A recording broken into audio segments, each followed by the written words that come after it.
you're using all these points of views and sort of lenses to look at the world. And I became really good at like adopting new lenses.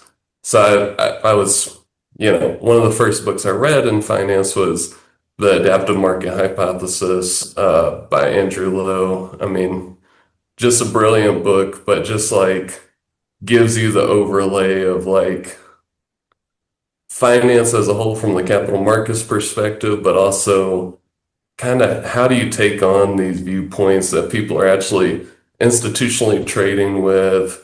How are portfolio managers thinking about things, and how you can assess the environment and, for lack of a better term, the organisms or the entities in that environment.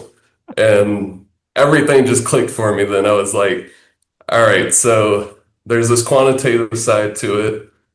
Obviously, like if you want to be fluent in finance and capital markets, there's some quantitative work there. Like you just can't not know what net present value is, not know how to do relative valuation, like, or at least understand the frameworks where we get to those conversations. Because again, I said this in high school and my math teacher always loved it. Like, one of the reasons I love math more than English in high school was because numbers don't lie. That's what I used to say. Yeah. Now, of course, when you start diving into quantitative finance, you understand that it's really just like an English lens to things. Like people have their assumptions Hmm. about the world and how it operates.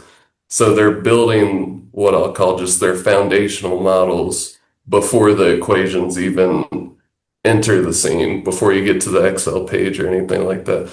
So really, it started the quantitative finance journey with I had been practicing English the last 4 years, doing a lot with art and thinking about the world, but I knew I needed that quantitative strength and some type of mark to make that entry point into being credible as a financial professional. So that's kind of how it all started.